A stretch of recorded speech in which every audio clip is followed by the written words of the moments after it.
hemos quedado la última clase.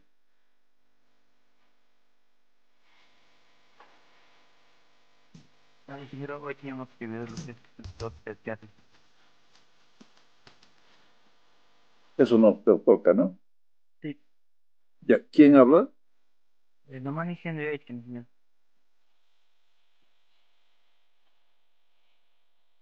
Ya, gracias.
Bueno, para entender esto vamos a hacer un gráfico.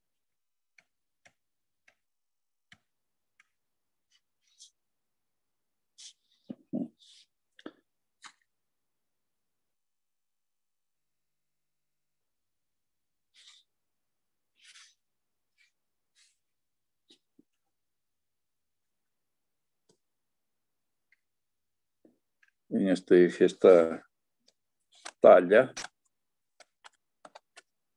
Bueno, las ciudades se las clasifica por su magnitud, ¿no? Y entonces se habla de talla de las ciudades. Y en este otro eje vamos a poner el...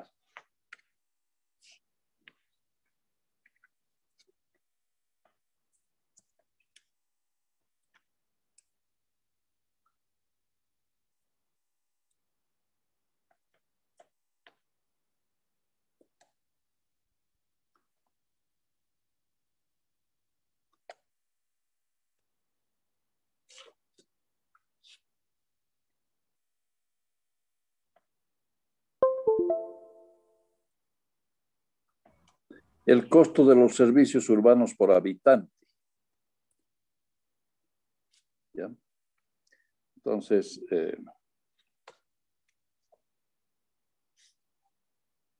tenemos más o menos lo siguiente. Esa situación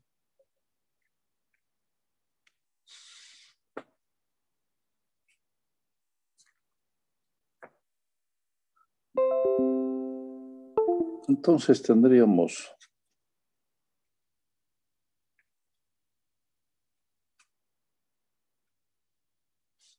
dos límites, aquí y aquí, a partir de los cuales, si las ciudades tienen una menor población a este valor, o si tienen mayor población a este otro valor, el costo de los servicios aumenta tremendamente, ¿no? Voy a poner un número aproximado, ¿no? Porque esto debe ser resultado de un estudio. 50,000 personas. Y aquí en este otro, bueno, vamos a poner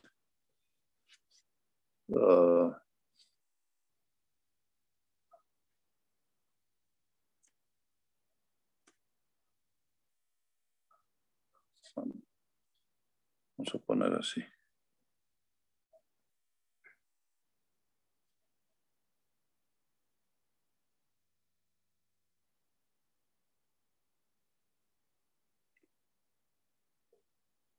Un 1.500.000 habitantes, ¿no? Habitantes. O sea, entre estos límites de 50,000 y 1,5 millones de habitantes, el costo de los servicios urbanos por habitante más o menos es constante, ¿no?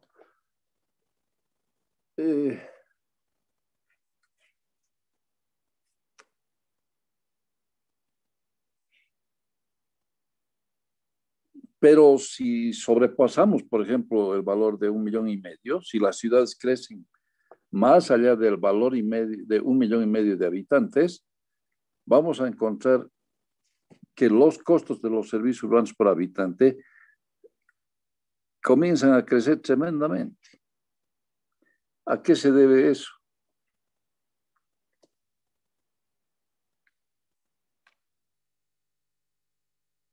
Han ingresado algunas personas más.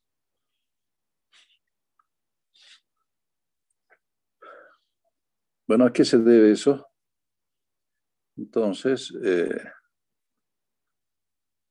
se debe a que hay unas economías de escala que se llaman.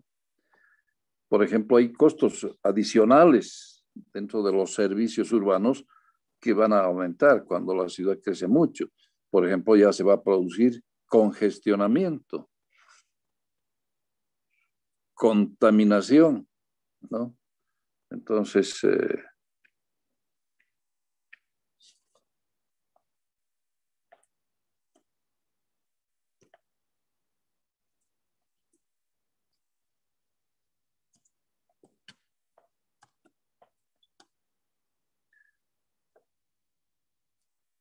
se van a producir estas cosas: congestionamiento, contaminación. Y eso se ve claramente en las ciudades, ¿no? La contaminación, pues si una ciudad es muy grande, tenemos ejemplos cercanos aquí. Santiago de Chile es una ciudad que prácticamente está en la ciudad de Santiago. Más del 70% de la población del país vive en Santiago. O sea, un 30% nomás vive en otras ciudades. Santiago es el monstruo. No tiene, creo que 7 millones de habitantes o más. Igual podemos hablar de Ciudad de México con 18 millones de habitantes, o Buenos Aires, ¿no?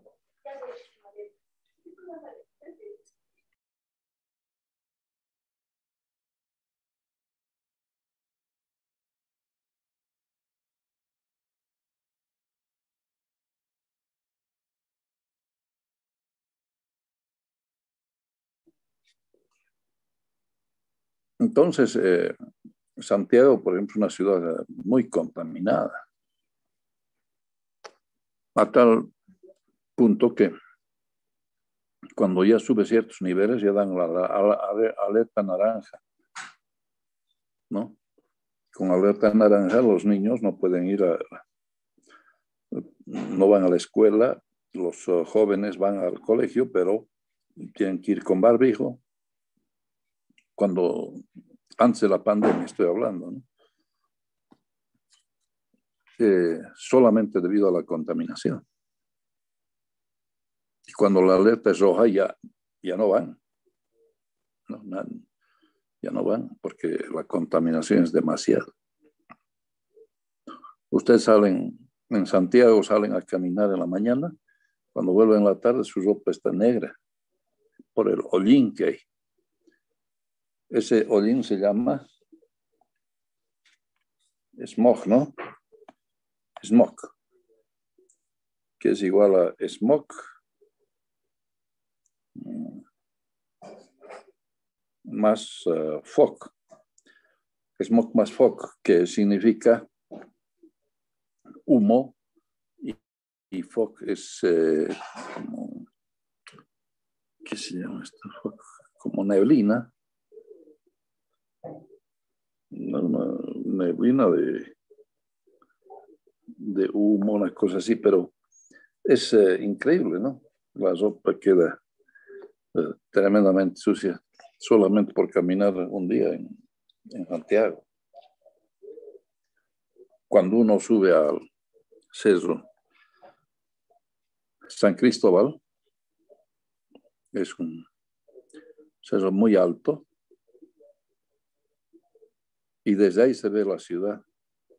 Ahí arriba tienen el Museo del Vino, por si acaso, la enoteca. La enoteca, uno entra a la enoteca y paga una entrada y tiene opción a catar muchos vinos. Eso les gustaría a ustedes, ¿no?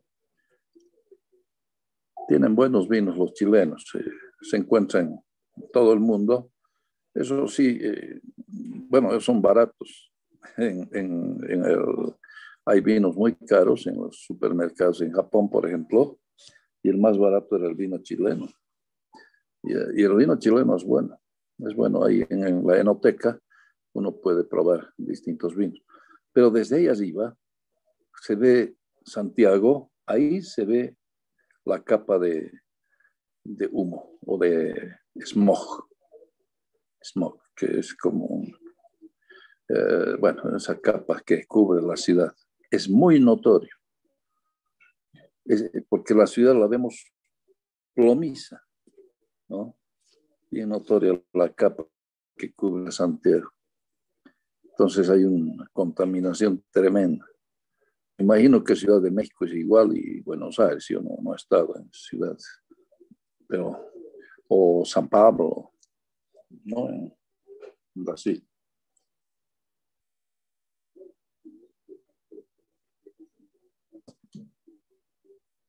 Igual cuando las ciudades son muy pequeñas,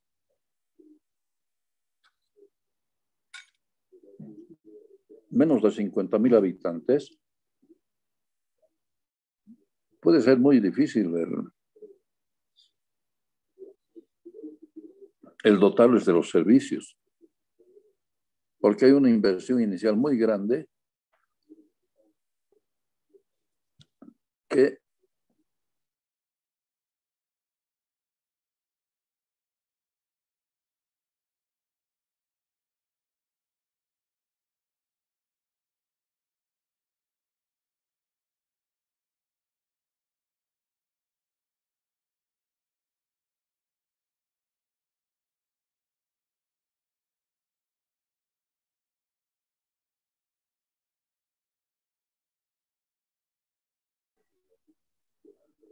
no sé qué ha pasado, se ha cortado, ¿ya? Entonces,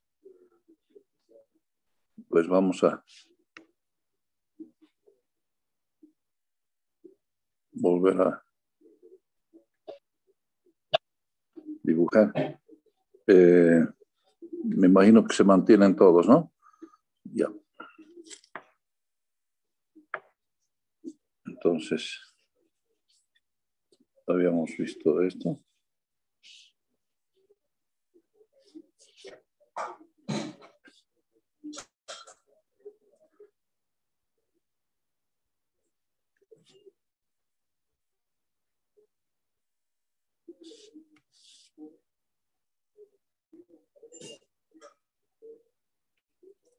Entonces, cuando las ciudades son de menos de 50,000 habitantes, también se produce estas economías de escala, porque,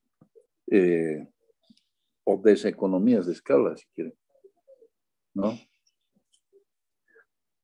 Porque se necesita una fuerte inversión para dotar de los servicios a pocas personas.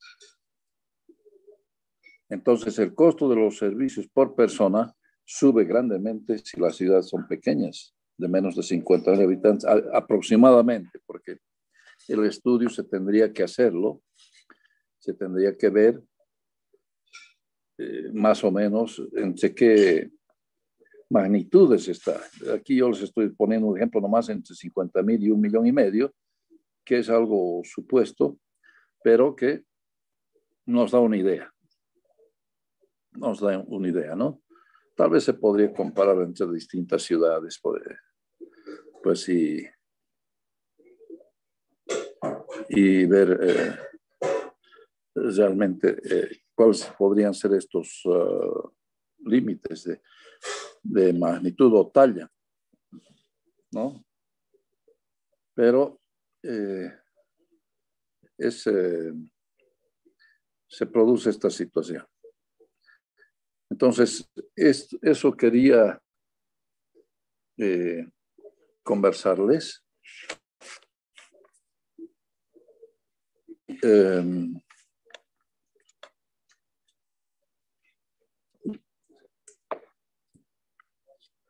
Terminar con eso, esta partecita, para darles algunos ejemplos simplemente de respecto a lo que es la ordenación del territorio en distintas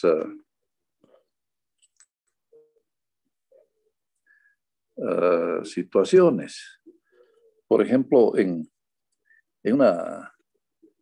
bajo el liberalismo, ¿no?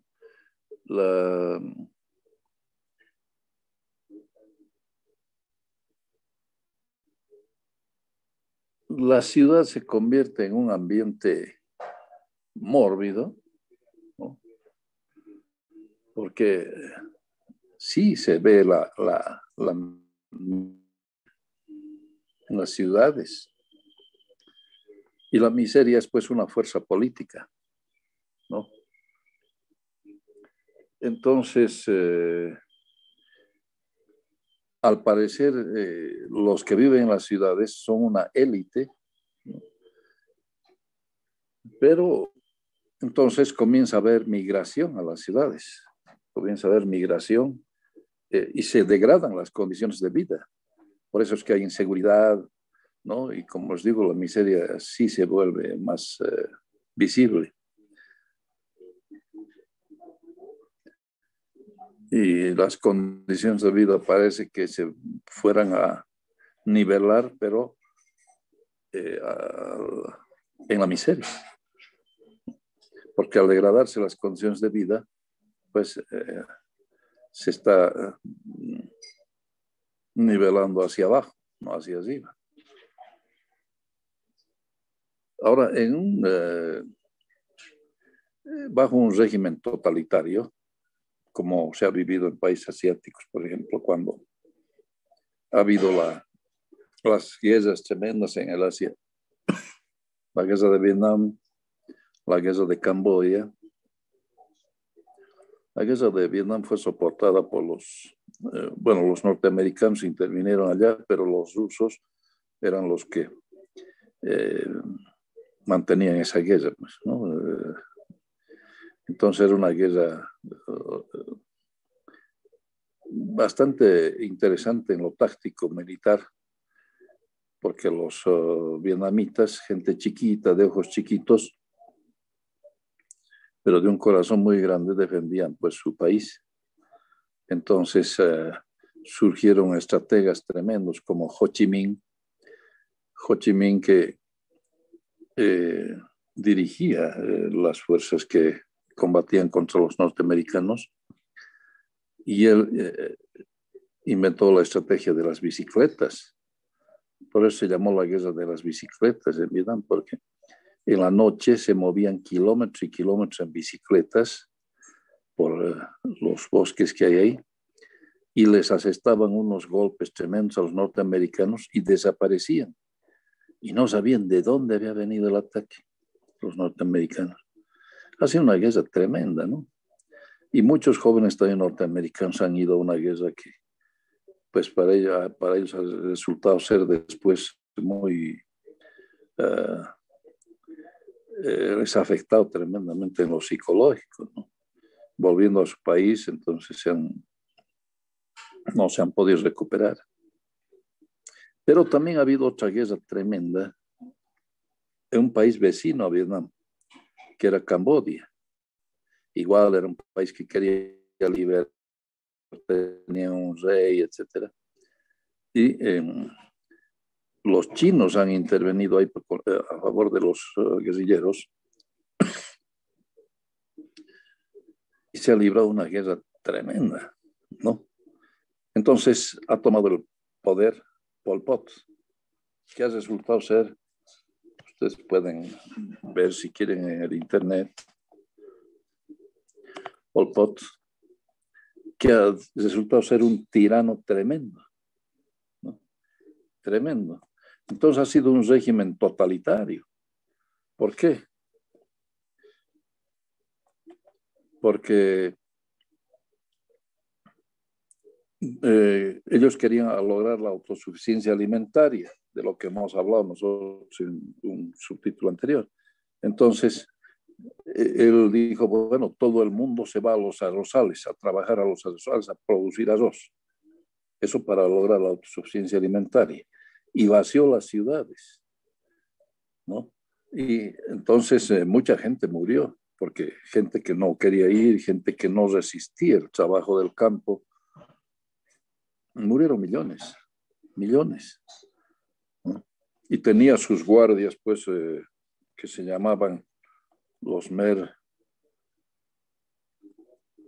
rojos, los cameres rojos, ¿no? Que eh, obligaban a la gente, pues, eran la guardia de Pol Pot y que obligaban a la gente. Entonces toda la gente tuvo que ir a los arrozales a trabajar. Otros que no querían eran fusilados. Los que iban y no estaban acostumbrados a una vida de ese tipo, pues se enfermaban, morían. O bueno, los querían obligar, los obligaban. Eran pues condiciones muy malas para vivir, ¿no? Entonces, de esa manera, miren, en dos diferentes formatos, ¿no? Uno en el liberalismo, eh, eh, entonces se produce y el otro en bajo un régimen totalitario, ¿no? Después, claro, la gente ha reaccionado y han logrado bajarlos del poder a Pol Pot y sus Khmeres rojos y se los ha juzgado. Pero Pol Pot se ha muerto antes de ser juzgado, para su suerte. Ahorita, en este momento los Khmer rojos están en la cárcel. Muchos años ya están pagando todos sus crímenes, ¿no?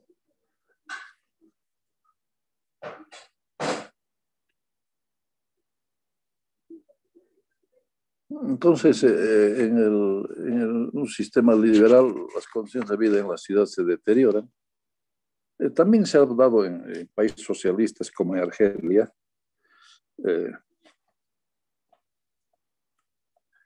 Argelia, socialista. El de Pol Pot era totalitario, bueno, comunista, no sé. Y Argelia, socialista. Lo que hizo el presidente aquella vez, Chadli, lo que hizo es estatizar las empresas, ¿no? O nacionalizar las empresas, tal vez sería mejor decir, y una planificación económica. Entonces las empresas las comenzó a repartir en el territorio de acuerdo a las necesidades del país. Es decir, allá donde había mano de obra y no había trabajo, ahí instalaba una empresa o ahí trasladaba una empresa, ¿no?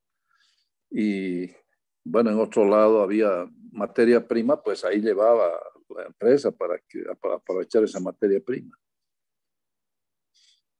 Eso fue interesante, de tal manera que Charlie ha sido considerado un buen presidente dentro de lo que ha hecho. Actualmente, claro, Argelia está con muchos problemas.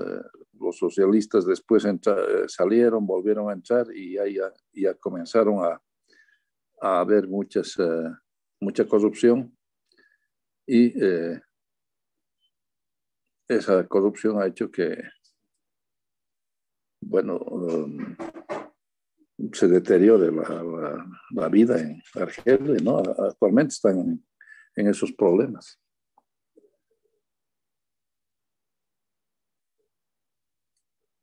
Bueno, además está de decir que Argelia también es un país petrolero, ¿no? Y tiene muchos recursos. Además, Argelia tiene uranio, que es material radioactivo, que también tiene pueden ir poniendo sus nombres al chat, comenzando por su apellido. Entonces, tiene uranio y con eso tiene material radiactivo. Y entonces tiene sus recursos, bastantes recursos. Entonces tal vez eso hace que la gente también trate de aprovechar lo más posible de eso, ¿no? Y por eso ahora tienen problemas. Y luego, dentro del liberalismo también ha habido países donde se ha aplicado impuestos. Se ha hecho un plan para el desarrollo del país, la repartición de los centros urbanos,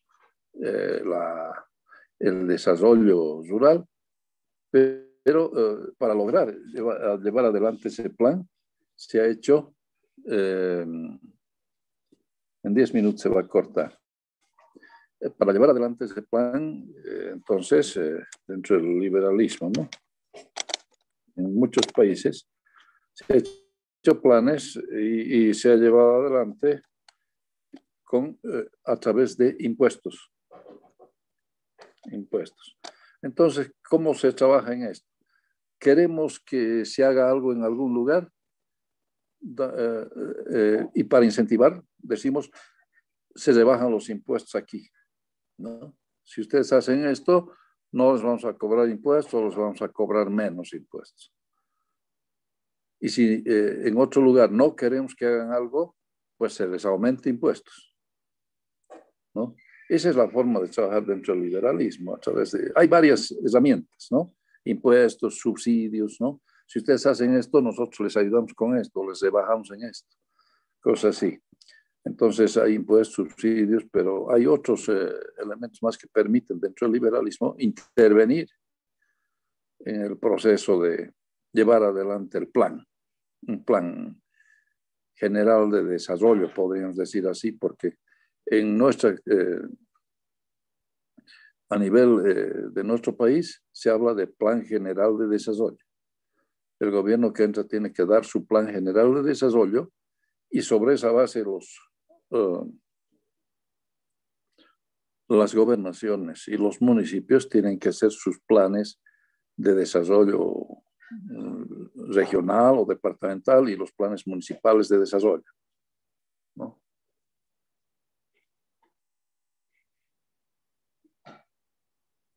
Entonces hay ese tipo de incitaciones fiscales para llevar adelante un plan.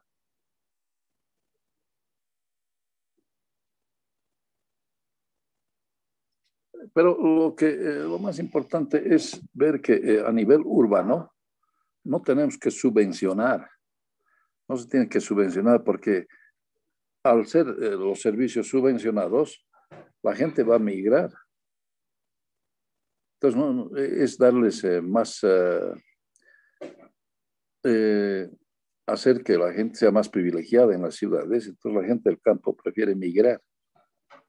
Y lo que queremos es que no migren del campo a la ciudad, más bien que se mantengan ahí. Y para que se mantengan, pues hay que tratar de darles incentivos para que el desarrollo rural,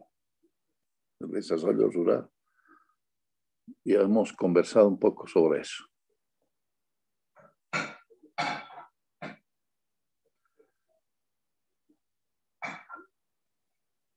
Igual en transporte, en costo de terrenos, etc.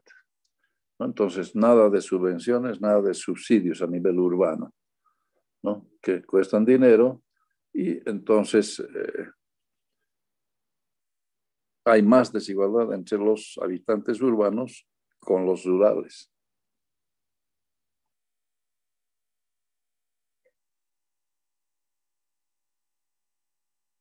Entonces, cuando una ciudad está creciendo mucho, es mejor que otra ciudad cercana crezca, ¿no?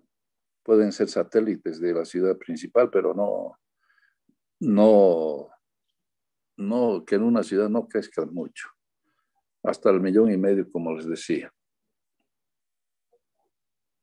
Si no hay sobrepoblación en las ciudades, ciudades monstruos como Santiago, les digo, el 70% de la población de Chile vive en Santiago.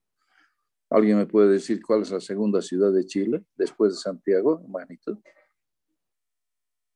O después de Buenos Aires, en la Argentina, ¿cuál es la segunda ciudad?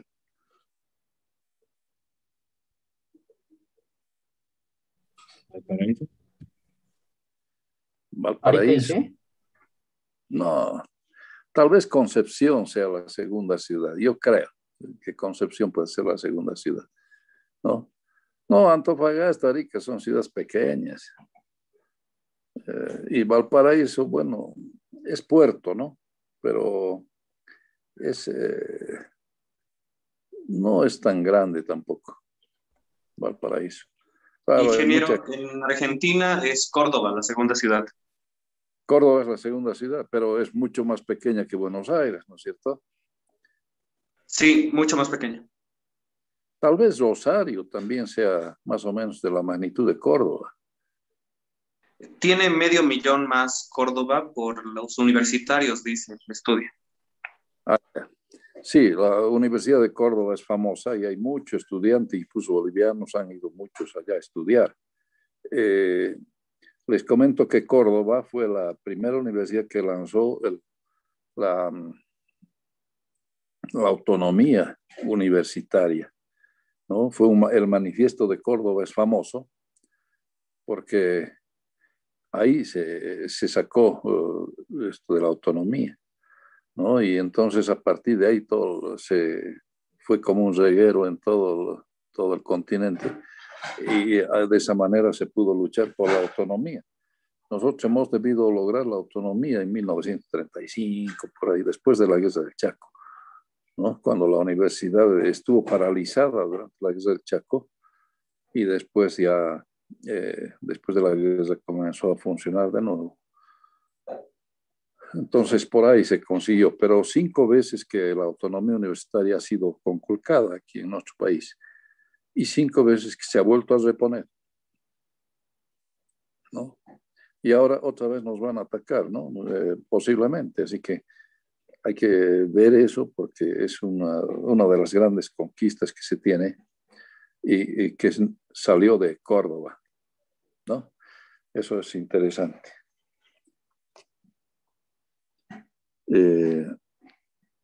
Cuando entró el MNS, cuando la revolución, ahí también le quitaron la autonomía. Pero las universidades lucharon hasta que Paz Estenssoro tuvo que llamar a los rectores a una reunión y conversar y lograron de esa manera que se repusiera la autonomía. Después, cuando Banzer también ha sido pues conculcada, ¿no? La autonomía, porque intervino la universidad, puso él las autoridades, los dirigentes estudiantiles también eran puestos por Banzer, ¿no? Y andaban con sus pistolas y los dirigentes estudiantiles. Eso yo estoy hablando del año 71 hasta el 78, ¿no? Pero logramos recobrar la autonomía universitaria el 78, 77, 78 y pusimos como rector a Hugo Mansilla, ¿no? Él como decano más antiguo llegó a ser rector, pero comenzó a democratizar la universidad y entonces lo sacaron y pusieron a un coronel de policía como rector. Entonces los estudiantes no aceptaron y se produjo una serie de movimientos, manifestaciones y una huelga de hambre. Queríamos que se reponga el ingeniero Hugo Mansilla. Y bueno, el policía renunció, Caune apellidaba. Y entonces don Hugo también ya no insistió en volver al rectorado porque en realidad fue una maniobra que hicimos, una huelga de hambre tremenda hubo ahí esa vez, que se estaba ya agrandando a todo el país. Y entonces eran reuniones de consejo universitario dentro de la huelga de hambre. Imagínense gente sin reuniones tremendas de discusión política porque habían grupos políticos, ¿no? Y se llegó a que no íbamos a insistir cuando hubo Mansilla, que íbamos a levantar la huelga de hambre, pero que iba a entrar el decano más antiguo, que era el de medicina. Y el de medicina dice, yo voy a entrar de rector y voy a llamar inmediatamente, voy a convocar inmediatamente elecciones de rector a claustro, ¿no? Y cumplió.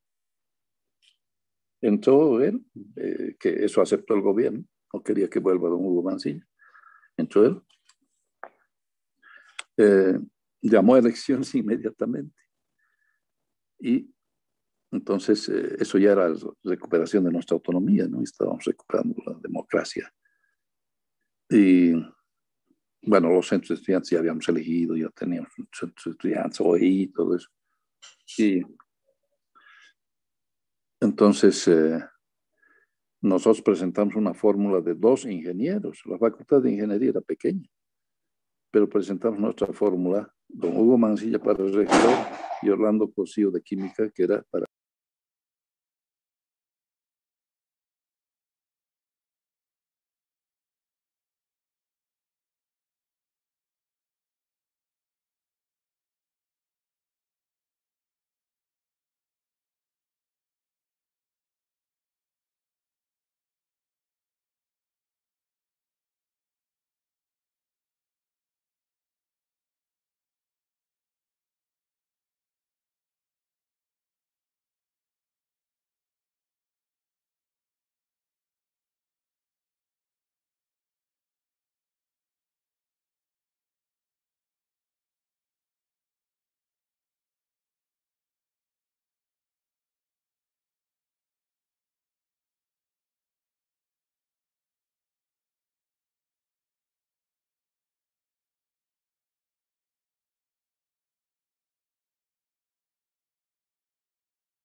Comentaba que queríamos nosotros hacer una fórmula unitaria de toda la universidad para mostrar la unidad. Pero había un grupo que no quería y quería presentar su candidato a rector. Era el doctor Guerra, su candidato. No me acuerdo quién era candidato a vicerrector. Pero nosotros habíamos puesto 2 ingenieros porque queríamos negociar el cargo de vicerrector. O sea, les habíamos planteado que el doctor Guerra fuera como vicerrector, don Hugo como rector y el doctor Guerra como vicerrector. Entonces lo sacábamos al ingeniero Cosío.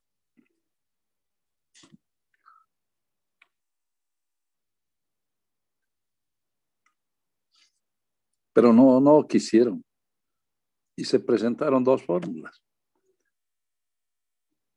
Y tuvimos que ir con 2 ingenieros como candidatos al rectorado y vicerrectorado. Imagínense una facultad pequeña donde hay facultades que tienen muchísimo más gente, ¿no? Medicina, economía. Y nos lanzamos con 2 candidatos ingenieros y ganamos con casi el 80% de votos ponderados, docentes y estudiantes, ¿no? O sea, fue paliza. Y don Hugo Mancilla, pues claro, estábamos ahí en el recuento de votos, los otros se salieron, pero su candidato a rector se quedó y pidió la palabra y dijo que admitía haber perdido y que ofrecía todo su apoyo al ingeniero Hugo Mansilla para llevar adelante una gestión de unidad de la universidad. O sea, el doctor Guerra fue nomás hidalgo dentro de todo eso. Entonces, tuvimos única vez, creo, en toda la historia de la universidad, 2 ingenieros como autoridades máximas. Pero el ingeniero Mansilla y el ingeniero Cosío, pero nosotros estábamos reservando al ingeniero Cosío para que sea nuestro decano. Y resultó ser vicerrector y ya no teníamos candidato a decano. Nos costó conseguir una persona, pero que sea de agallas para poder mantener el proceso, ¿no? De recuperación de la autonomía y todas las cosas que nos habían conculcado. Y buscábamos entre los docentes de ingeniería alguien que nos pudiera garantizar. Hablamos con algunos, con el de industrial habíamos hablado, que era un ingeniero excelente que nos colaboró bastante, pero nos dijo, yo no puedo ser porque no soy boliviano, soy español, nos dijo. Después hablamos con el de petróleos y también el extranjero, don Mita Husbach, ¿no? Entonces,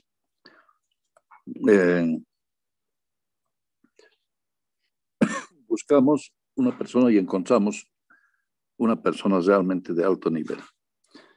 Un hombre que había luchado por demostrar que se podía fundir estaño a 4.000 metros de altura.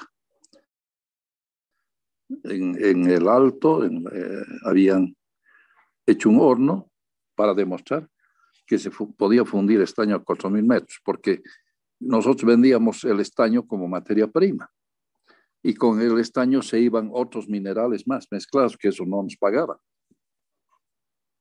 Entonces, fundiendo el estaño, podíamos exportar solamente estaño. Pero nos decían los norteamericanos y los otros países, nos decían, no se puede fundir estaño a 4.000 metros de altura. Entonces hubo empresarios privados, en Oruro, Peró, por ejemplo, Peró en Oruro, que hizo un horno y demostró que se podía fundir estaño en Bolivia, ¿no? En la altura.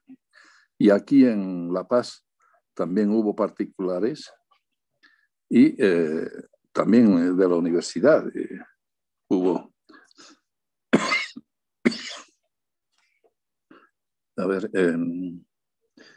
eran 3 ingenieros que demostraron en el alto, y a uno de ellos lo asesinaron en la puerta de la universidad. Ahorita no me acuerdo su apellido.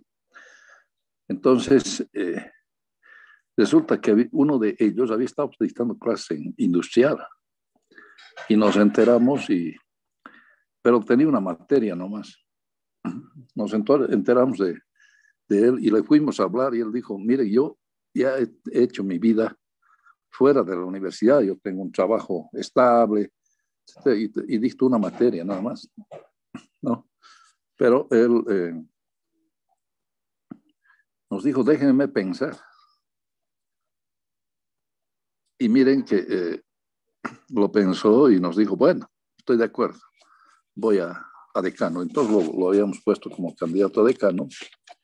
Y claro, ganó porque tenía de todo el respaldo estudiantil y de una mayoría de los docentes, ¿no?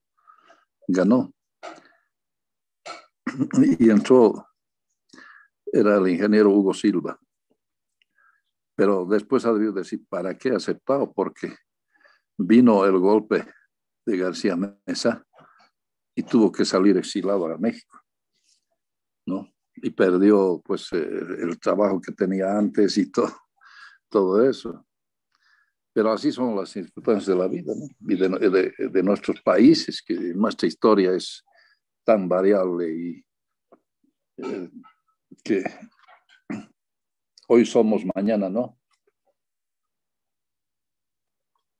El ingeniero Silva, por haber aceptado ir al decanato, tuvo que después asilarse. Entonces la autonomía ha sido conculcada varias veces y ha costado sangre el recuperarla. No ha sido fácil.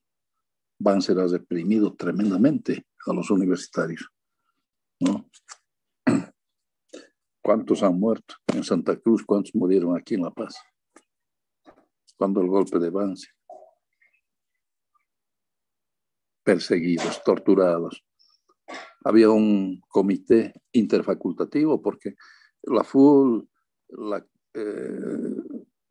confederación, creo que era a nivel nacional, eran manejados por los gente puesta por Banzer, de estudiantes, que ni siquiera entraron a la universidad, se inscribían a la materia que querían, a la carrera que querían,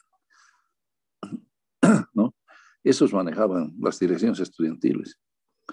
Igual a nivel docentes puso gente pues de su que les respaldaba. Entonces tenía que ser una lucha muy clandestina y los administrativos esos estaban fichando a los estudiantes y a los docentes. Les sacaban fotos y comenzaban a llenar fichas y eso pasaba al Ministerio de Gobierno para perseguir a la gente. O sea, no ha sido una cosa fácil, ¿no? Yo les comento eso para que vean. Entonces, ustedes tienen que tratar de conservar aquellas cosas que han costado tanto conseguir, ¿no? Y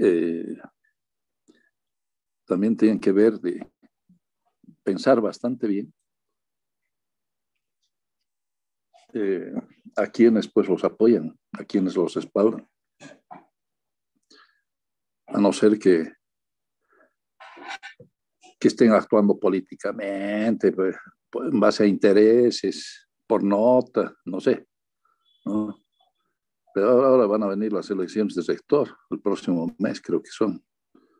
Entonces ahí ya tienen que pensar bien.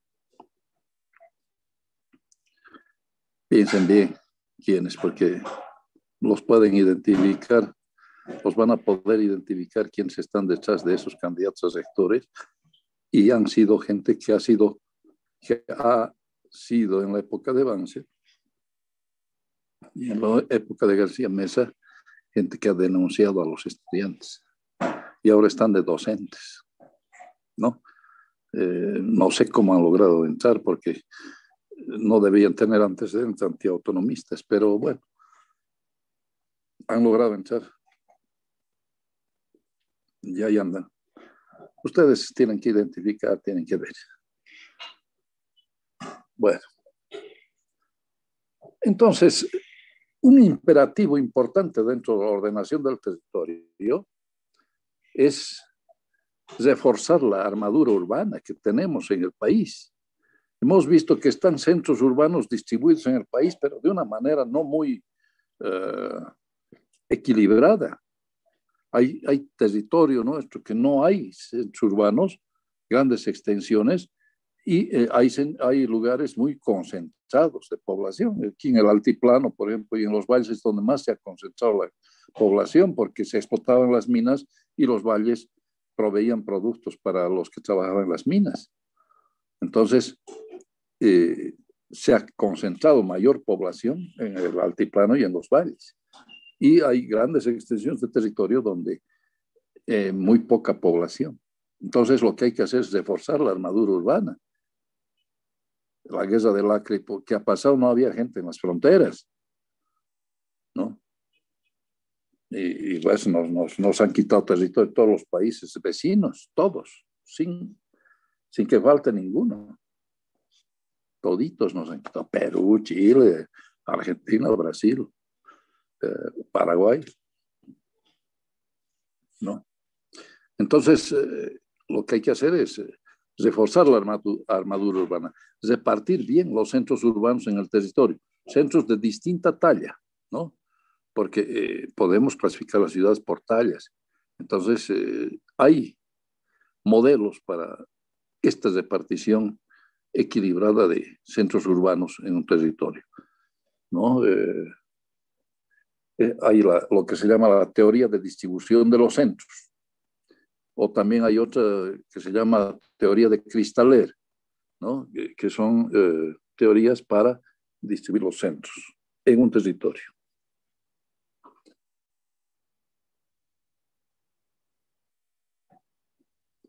Entonces podemos crear polos de crecimiento, polos de desarrollo en el territorio, ¿no? Es más fácil hacer crecer un pueblo, una ciudad pequeña y que crezca a una talla a la que queramos, ¿no? Que crear una nueva ciudad. Hay muy pocas ciudades que se han creado en el mundo actual, ¿no? Una de esas es Brasilia. Y es justamente Brasilia tratando de buscar un equilibrio en Brasil, ¿no? Y que la ubicación de Brasilia ha tenido que buscar eso, porque había mucha competencia por ser la capital entre los cariocas y los paulistas, o sea, São Paulo y Río de Janeiro, ¿no? Entonces han tomado una decisión de hacer una nueva ciudad en un lugar que más o menos se ha equilibrado, equidistante de ambas ciudades, ¿no? Que eran las más grandes del Brasil y las de más influencia. Entonces, esa es una ciudad nueva, ¿no? Pero a veces no es bueno porque son muchos recursos que hay que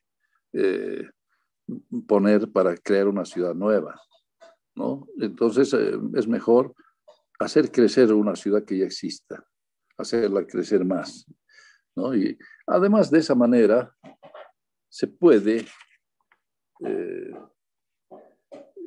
diversificar los servicios, la enseñanza, la salud, la técnica. Entonces puede, ¿no? En ciudades medianas es más fácil de cuidar esos aspectos que en una ciudad gigante, ¿no? O en pueblos olvidados, ¿no? Entonces no podrías hacer un hospital de cuarto nivel en un pueblo. Pero si tú repartes los centros urbanos, va a haber cerca al pueblo, va a haber un hospital de tercer nivel, por lo menos, porque ya hay una ciudad de una cierta talla, ¿no? Y puede ofrecer también profesionalización y cosas así. Entonces está relacionado la educación, la salud con las ciudades. Porque también una ciudad grande puede llegar a tener hasta un hospital de cuarto nivel, pero y los otros están lejos de ese hospital de cuarto nivel, ¿no? No, hemos visto ahora con mucha claridad las deficiencias que tenemos en salud, en educación y todo eso.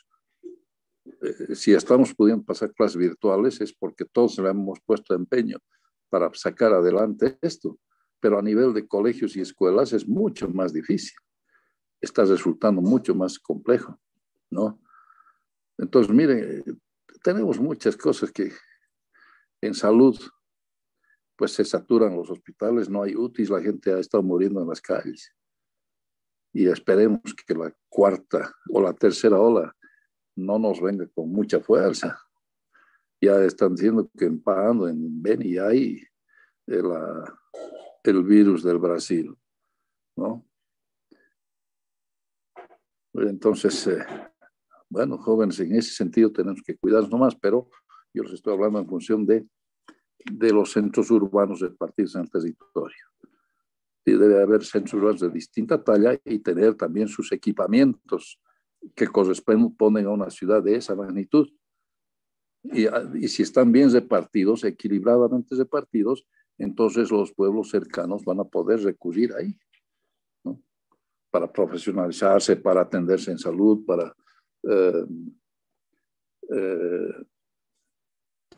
hasta para los colegios, ¿no? Muchos pueblitos, yo les digo, he recorrido todo el territorio nacional prácticamente y he encontrado lugares donde quien da clases a los niños es otro niño que ha hecho hasta quinto de primaria y él está enseñando a leer a los otros niños porque no hay maestros. He visto lugares donde la escuela son adobes los asientos Y el banco donde van a escribir también es otro adobe, dos adobes abajo y uno encima, ese es su pupitre, ¿no? Y está forrado con periódico. Y del maestro, bueno, son dos adobes para hacer más alto, y ese es igual forrado con periódico. Así trabajan en muchos lugares, las escuelas. Esos maestros urbanos recorren kilómetros a pie para poder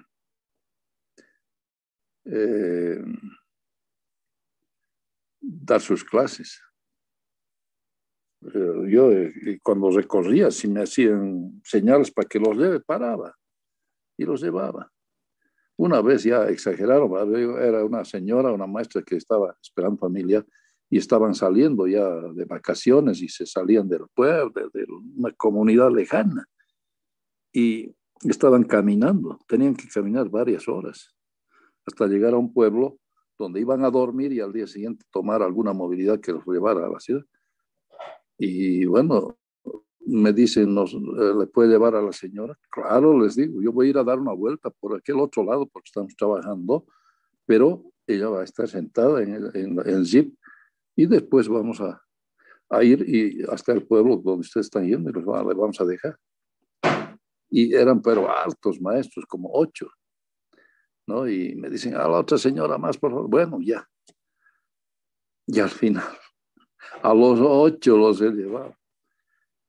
Pero como se han subido a la pasilla que teníamos en el jeep, porque no entraban. El problema era que las llantas parecían pinchadas porque con tanto peso, ¿no? Hemos tenido que recorrer muy despacio, pero pues claro, lo que les dijimos es que ellos fueran al camino por otro lado, que nosotros estábamos yendo a dar una vuelta y hay que nos esperen. Entonces hemos hecho más trabajo y estábamos yendo por ese otro camino y ya los hemos encontrado y todos se han subido, porque ya estaba anocheciendo también. Por favor, por favor, por favor. Bueno, también uno tiene su corazón, ¿no? Y dicen, bueno, ya suban. ¿Qué vamos a hacer? Yo era el responsable de eso, porque normalmente un vehículo oficial yo no puedo llevar, porque si hay un accidente, ¿quién paga? Yo, por haber autorizado, ¿no es cierto? Pero pues uno los ve, qué sacrificados son, ¿no? Y no solo los maestros, los estudiantes son sacrificados, caminan kilómetros para llegar a su escuela. Muchas veces he llevado así niños, todo, pero ahora no, los papás los cuidan porque ya ha habido gente que se ha robado niños, ¿no? Se hacían subir y se los llevaban. Ya ahora los niños ya saben que no tienen que subir, más bien se ocultan de los vehículos. Pero yo alguna vez, en aquellas épocas, yo estoy hablando de hace 40 años, ¿no? Me los hacía subir y felices, sentados ahí en los asientos, como si fueran los reyes, ¿no? Los niños, pucha. A mí me gustaba mucho eso, ¿no? Una actitud muy sana. Así los llevaba, y que lleguen a su escuela en carro. Todos los chicos se acercaban después a preguntarles, ¿no? Es interesante, les digo, esas son satisfacciones del trabajo, pero hay que tener también cuidado. Ahora los niños no suben así nomás, los papás ya les han dado una orientación al respecto, porque se han perdido jóvenes, chicas jóvenes, niños del campo, bastante. Es que en nuestro país la seguridad ha desmejorado, hay traficantes, tratantes de blancas, traficantes de órganos, hay mucha delincuencia, mucha inseguridad.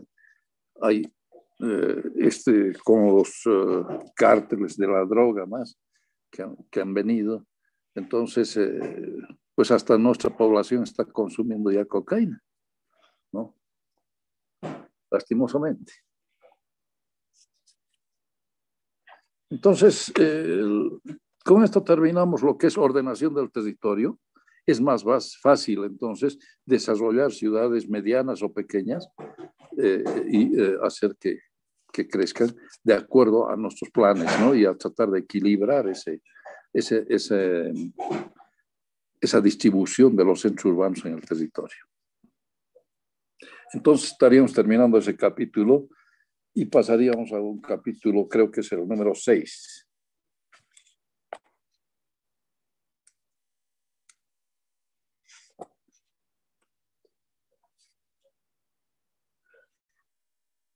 Que le vamos a llamar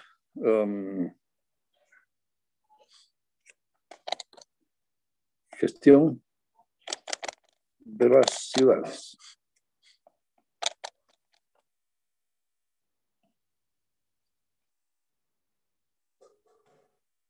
Gestión de las ciudades, ¿sí? Y bueno, miren, a nivel de territorio hemos visto que hay migraciones allá donde hay trabajo, ¿no? La gente migra del campo a la ciudad por las mejores condiciones que ofrece la ciudad, o la gente migra de un lugar a otro. Las minas se cesaron en la época en que los minerales estaban con muy bajo precio, entonces era la libra fina de estaño llegó a valer $1.50 y bajó desde $9 que nos pagaban aquella vez a $1.50. No lograba cubrir ni siquiera la mano de obra, ¿no? Entonces se decidió cesar las minas y a los mineros les ofrecieron doble beneficio, pagarles el doble de sus beneficios si es que aceptaban, y aceptaron. Entonces les pagaron sus beneficios, el doble, y los mineros salieron de las minas porque se cesaron los campamentos mineros, etc. Entonces salieron y se vinieron a la ciudad, sobre todo a Cochabamba, Santa Cruz y La Paz, y se han establecido en el Alto.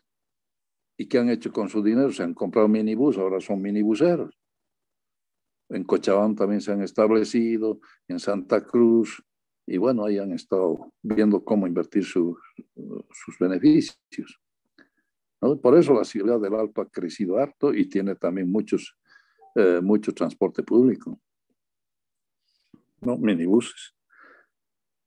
Porque la gente ha migrado allá donde podía conseguir un trabajo. Pero a nivel de ciudad, entonces, también hay que analizar que las actividades cambian en la ciudad. Hay muchos actores privados, los dueños del suelo son privados, ¿no? Hay que pensar en la vivienda, en el empleo y el medio institucional. Entonces vamos a ver. Aquí, a ver.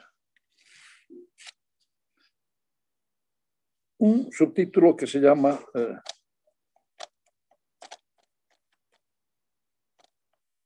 dualismo económico y dinamismo. Voy a completar después eso. Entonces, ahí voy a dejar qué es lo que continúa, ¿no? Y vamos a ver aquí un cuadrito.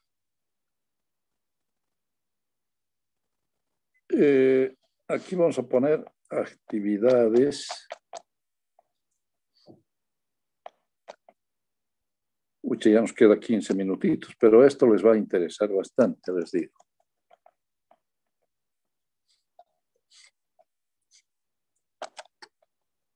El sector moderno.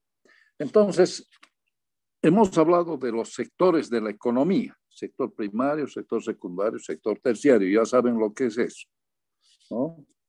Entonces,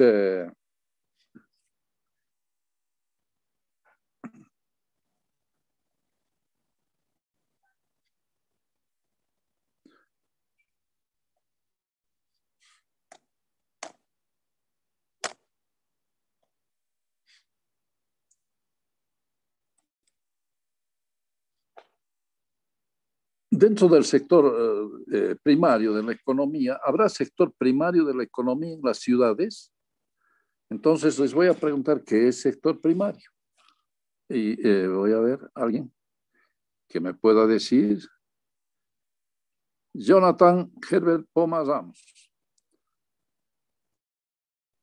¿A qué se refiere el sector primario de la economía?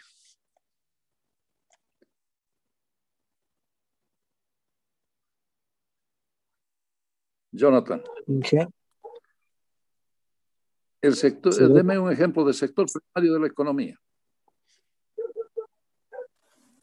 será el primer nivel de la economía? Sector primario de la economía, deme un ejemplo. Inge, la agricultura, la pesca, habíamos Ratito, dicho. le he preguntado a su compañero, por favor, le voy a disminuir. Perdón, Inge. Gracias. Le he preguntado a su compañero, porque ya tienen que saber, a esta altura hemos hablado bastante sobre Jonathan, un ejemplo del sector primario de la economía. La agronomía, Inge. Agronomía, no. No es exacto eso. Estás por ahí, pero no es. Agricultura. Agricultura. Ya te salvaste. Te salvaste. ¿Hay sector primario de la economía en las ciudades?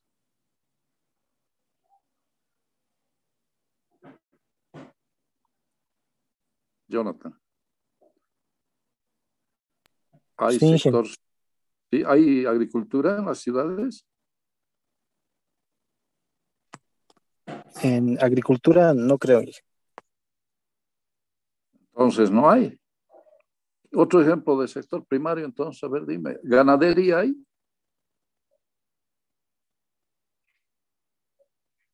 Tampoco, Inge. ¿Minería?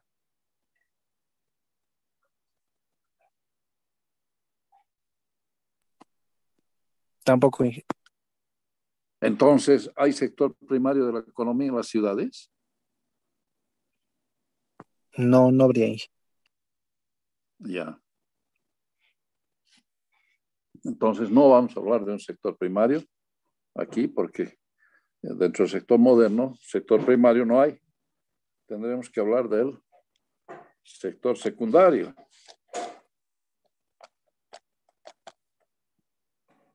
¿A qué se refiere el sector secundario de la economía?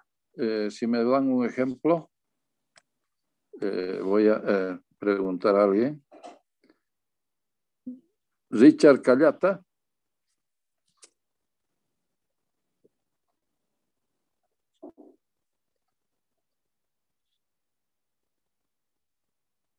Richard Callata. ¿Hay sector secundario de la economía en las ciudades? Richard no está. Por lo menos mandaba un chat diciendo no puedo comunicarme o algo. Bueno, Richard Callata, le estoy quitando un punto.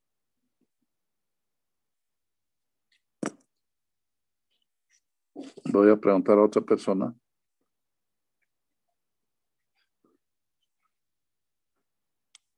Marco Antonio Cori. ¿Hay sector secundario de la economía en las ciudades? Ingeniero, buenas noches. Buenas noches. Yo creo que sí, y podrían ser todos los subproductos que vienen de la siembra, de la agricultura, de la ganadería. Yo pienso que sí. O sea, ¿a qué se refiere el sector secundario? Tú me estás hablando de subproductos.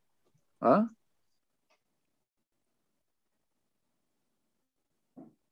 Por favor, dime. Me dices, ¿qué es el sector secundario de la economía? Marco Antonio. A todo lo que no tiene nada que ver con la extracción de recursos naturales. Tiene que ver, pero es el sector secundario es la transformación de las materias primas. Entonces, ¿hay transformación de materias primas en las ciudades? Sí, puede ser como las fábricas. Es la industria que puede estar en las Las ciudades. industrias. Claro, entonces en las ciudades tenemos industrias, ¿no? Y las industrias, además,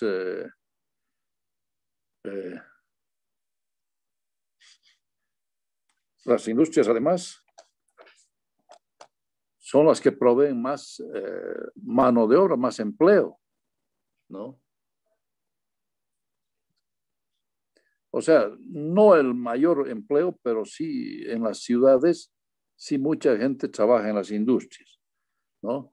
Por eso tienen su federación de fabriles, ¿no? Entonces, digamos un 38%, por decir algo, es que las industrias participan con empleos. Ahora, sector terciario de la economía, vamos a ver. Un sector terciario.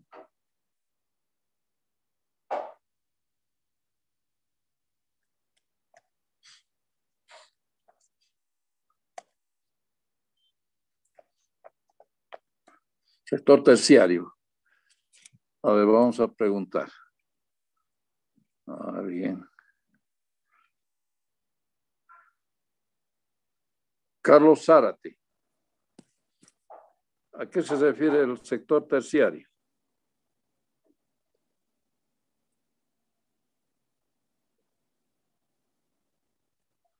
Carlos Zárate.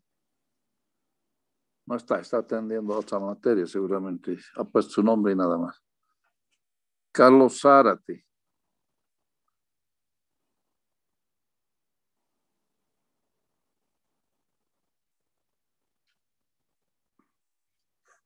No hay.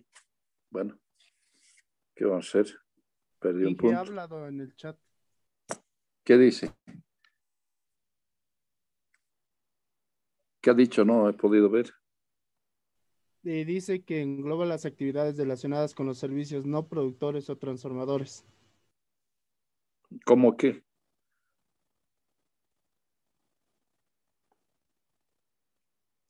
¿Cómo qué, Carlitos? No he entendido muy bien esto de los servicios transformadores o no transformadores. Dame un ejemplo. Está buscando en el internet seguramente. Hasta ahora no sabemos qué es sector primario, secundario y terciario. Sector primario, obtención de materias primas. Sector secundario, transformación de las materias primas. Sector terciario, comercio y servicios. ¿Ya? ¿Hay comercio y servicios en las ciudades actuales? Vamos a preguntar a alguien. Como Carlos no puede responder porque... A ver. Una chica. Marifel. Sí, ingeniero, ahí Ahí. están los servicios, ingeniero, los servicios de televisión, comunicación, transportes. Muy bien. Muy bien. Lo que sí me he olvidado, el nombre suyo, para anotar. Marifel Quispe, ingeniero. Marifel Quispe. Gracias. Entonces, hay sector terciario de la economía en las ciudades. El comercio. Hay pues un comercio muy grande y los servicios, como su compañera dice, transporte es un servicio, internet, que a veces en el campo no hay, ¿no es cierto? Entonces, también el comercio y los servicios absorben una buena parte de la mano de obra. Pero también sector terciario. Entonces vamos a poner aquí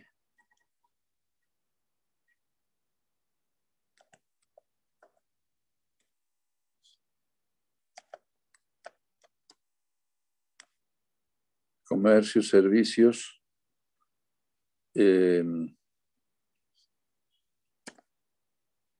pero también hay actividades de gobierno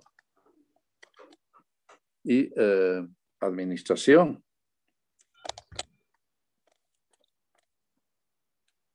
Esto, pero tiene que recorrerse más allá, así que vamos a ver.